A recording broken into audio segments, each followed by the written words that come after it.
Le Réseau canadien de recherche sur la mamite bovine présente le CMT, un outil simple et efficace.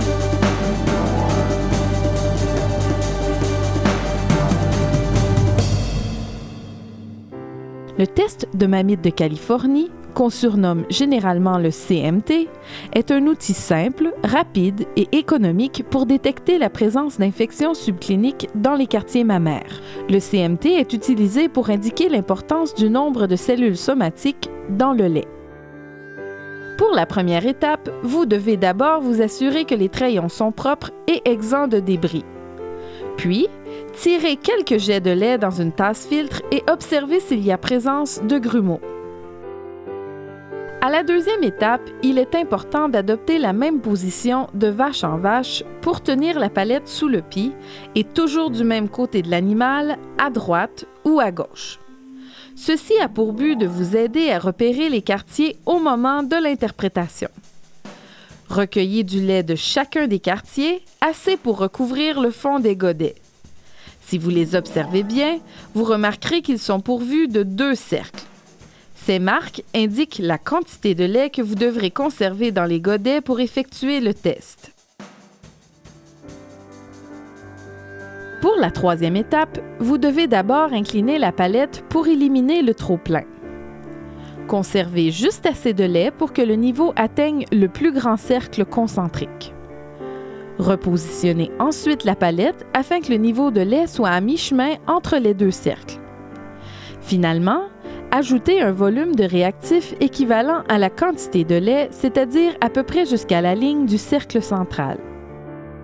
Pour la dernière et quatrième étape, mélangez bien le réactif et le lait en effectuant un mouvement circulaire durant 10 à 30 secondes. Puis, interprétez immédiatement les résultats pour les 4 quartiers.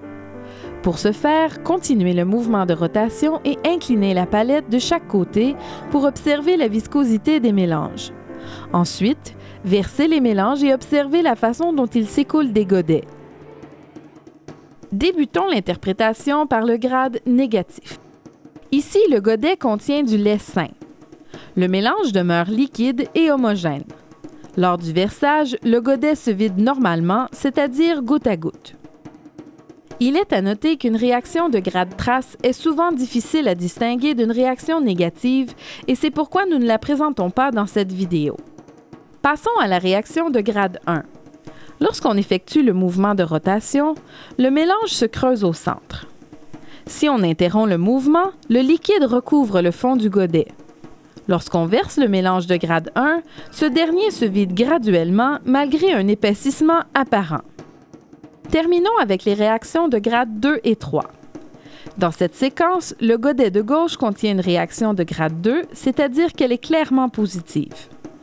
Durant le mouvement de rotation, vous remarquerez la formation d'un gel légèrement bombé au centre du godet. Si on arrête de tourner, le gel recouvre le fond du godet. Le godet de droite contient une réaction de grade 3, c'est-à-dire fortement positive. Dans ce cas, un gel nettement bombé se forme au centre du godet et n'adhère pas au pourtour, mais vraiment au fond du godet. Lorsqu'on interrompt le mouvement de rotation, le mélange ne recouvre pas complètement le fond du godet. Revenons au mélange de grade 2. Lorsqu'on verse ce dernier, la masse gélatineuse tombe d'un coup, mais peut laisser un peu de liquide au fond du godet. Dans le cas du mélange de grade 3, la masse gélatineuse tombe également d'un seul coup, mais cette fois sans laisser de liquide au fond. À cause de l'aspect qualitatif du test, les résultats à la ferme peuvent différer des images que vous venez de voir. De plus, l'interprétation peut varier légèrement d'un usager à l'autre. Voici donc un schéma pour récapituler et visualiser d'une manière différente l'apparence de chacun des grades lors du mouvement de rotation ainsi que lorsque le mouvement est interrompu. Ainsi, vous remarquerez que lors du mouvement de rotation, le mélange de grade 1 a une apparence creusée au centre. Quant au mélange de grade 2 et 3, ils ont une forme nettement bombée.